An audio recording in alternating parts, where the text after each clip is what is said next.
avoir subhanallah, un outil qui va t'aider lorsque tu vas te retrouver face à une épreuve. Et vous savez, les épreuves, elles peuvent être très très lourdes. Elles peuvent être très très lourdes. Il peut y avoir des épreuves très très simples, ça passe, mais il y a des épreuves, ya shabab, très très lourdes. Un simple exemple, la mort. La mort, elle est lourde. Sah ou là. Tous les jours, on entend parler de la mort, par SMS, Internet, tous les jours. Kullu nafsin da'iqatul maut. Ça, c'est une certitude. Et c'est une des épreuves qui est lourde. Toute âme goûtera à la mort. Tous les jours, on entend. Les causes, ça, c'est rien. Ça, c'est que des moyens comme ça. T'entends cancer, accident, sommeil. Ça, c'est que des moyens. Amma la mort, c'est une. Et Allah subhanahu wa ta'ala nous l'a rappelé. Alladhi khalaqa al-mawta wal-hayata liyabluwakum ayyukum ahsanu. Ahsanu amala. Et de nouveau, Allah subhanahu wa ta'ala, quand il parle justement de la mort, pourquoi il en parle? Parce qu'il sait que l'être humain, c'est un sujet qui est lourd. On a toujours peur de quitter, entre guillemets, cette terre, et on a toujours peur de quitter ceux qu'on aime. C'est un sujet qui est lourd. Et qui, justement, Allah subhanahu wa ta'ala, il te fait comprendre que, par ce verset, il y a plusieurs leçons. Tu es sur cette terre, c'est pas indéfiniment. C'est pas pour toujours. Tu vas, quoi qu'il arrive, ya Abdullah, ya Amatallah, tu vas quitter cette terre. Mais on te dit, s'il te plaît, on a créé cette mort, mais réfléchis. Ne la prends pas comme une tare, comme quelque chose de lourd, d'embêtant, mais prends-la comme une belle finalité. Comment? Eh bien, sache qu'on t'a donné un potentiel. Tu es sur cette terre pour un laps de temps. Combien? Allahu alam. Seul Allah sait combien tu vas vivre.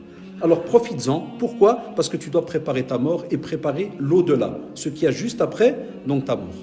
Tu ne prépares pas, tu ne fais rien. Comment tu veux comprendre que justement Allah subhanahu wa ta'ala attend de toi d'être celui qui se conduit encore mieux?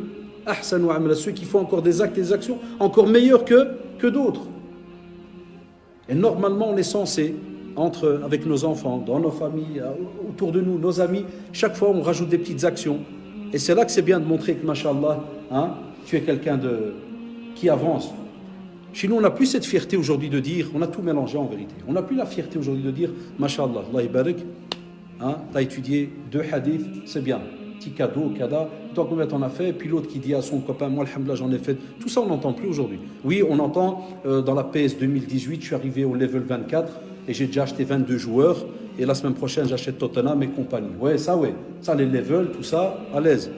Dès qu'ils ont fait les Pokémon dans les jardins, ils ont fait le parc royal à Bruxelles. Tout le monde quitte l'herbe.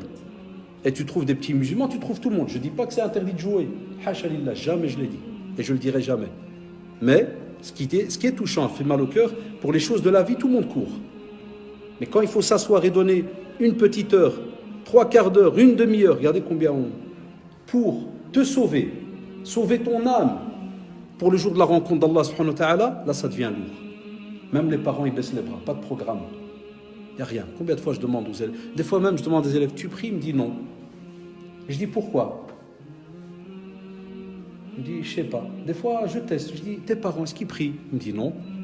Voilà, on a beaucoup de familles comme ça. Après, vous allez comprendre l'épreuve quand alors elle commence à toucher nos familles au fur et à mesure. C'est pour ça que dans la question que vous avez vue sur Facebook, dans le titre avec Philippe, on a mis l'épreuve, punition ou bienfait.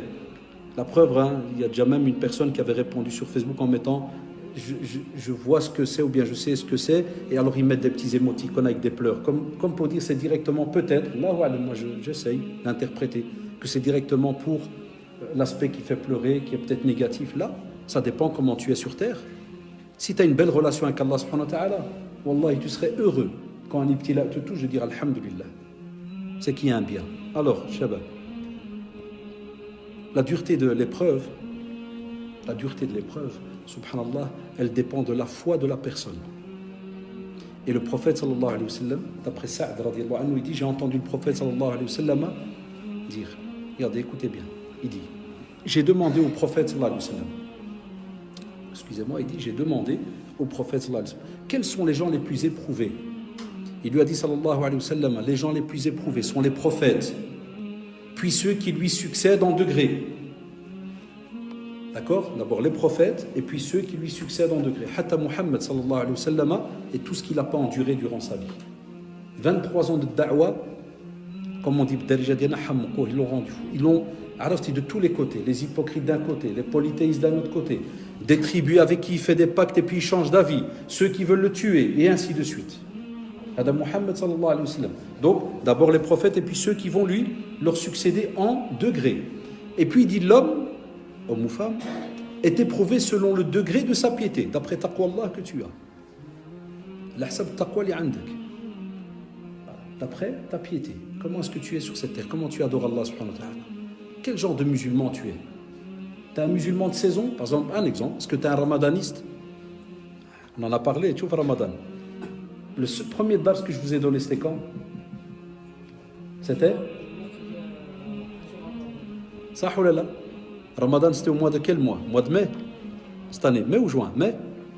Mai, hein? Mai, juin, juillet, août, et maintenant septembre. 5 mois sont passés. On l'aurait dit hier. Donc quel genre de musulmans? Il y en a qui ont visité la mosquée que faire Ramadan. Ils ont disparu. Peut-être même vous ici, vous demandez où est-ce qu'ils sont. Beaucoup de jeunes sont venus faire Ramadan. Ils ont peut-être disparu. Où est-ce qu'ils sont? Beaucoup ont vécu avec le Coran, puis ils ont disparu. Où est-ce qu'ils sont? Et ainsi de suite. Et il dit aussi, sallallahu alayhi wa sallam, si sa foi elle est solide, il a quel iman dialogue, oui. Si sa foi elle est solide, son épreuve est encore plus dure. Allahu Akbar. Allahu Akbar. Wallahi la ajib. C'est incroyable, wallahi. Si ta foi, elle est solide, mashallah, Allah subhanahu wa ta'ala, il t'éprouve encore plus durement. Allahu Akbar. Wallah, normalement, ça donne des frissons. Pourquoi? Parce que tu dis, est-ce qu'on va être capable de? C'est juste, est-ce qu'on va être capable de tenir? Donc, on te dit, normalement, si ta foi, mashallah, elle est solide, au fur et à mesure, elle augmente. Et au fur et à mesure, Allah te teste, elle augmente. Et on te dit aussi, subhanallah, et si sa foi n'est pas solide, il sera éprouvé selon le degré de sa foi. Vous avez vu sa clémence? Pourquoi? Parce que dans le premier cas qu'on vient de citer il y a quelques secondes, au plus elle est solide, au plus il t'éprouve, mais alhamdoulilah, la récompense, elle est aussi immense. Il y a une récompense, il y a shabab derrière. Et au plus ta foi, elle est mskina, elle n'est pas très très solide, au plus Allah subhanahu wa ta'ala t'éprouve selon son degré. Ça veut dire que subhanallah, Allah subhanahu wa ta'ala ne va pas te faire endurer plus que ce que tu es capable d'accepter. C'est incroyable. Parce que le corps, il a aussi ses limites. Tu fais le rahmat d'Allah subhanahu wa ta'ala. Après, on dira le jour du jugement dernier qu'il n'y a pas d'excuse. Et d'autres vont oser dire qu'il y a une injustice. Après, il dit sallallahu alayhi wa sallam dans le même hadith, il dit le croyant ne cesse d'être éprouvé jusqu'à ce qu'il marche sur terre lavé de toute faute. La ilaha illallah. شوف الرحمة الله سبحانه وتعالى. شحال ما ابتلاك الله سبحانه وتعالى شحال ما كيمسح لك السيئات. حتى كتبقى إنسان سبحان الله ولا سيئة عليه هو ماشي في الدنيا. الله أكبر. Jusqu'à ce que tu te retrouves en étant sur terre sans aucun péché.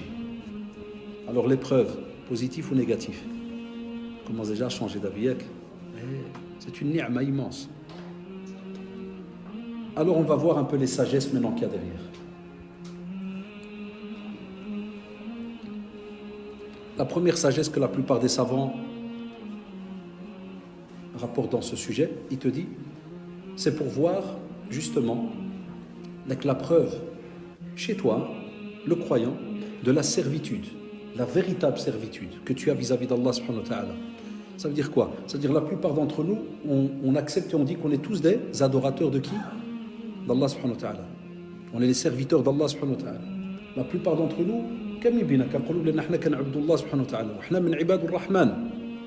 on le dit. Mais on va voir la réalité quand tu dis que vraiment, c'est le cas, parce que Allah subhanahu wa ta'ala, dans Surat al-Hajj, il parle justement d'un groupe de personnes, il dit وَمِنَ النَّاسِ مَنْ يَعْبُدُ اللَّهَ عَلَى حَرْفٍ.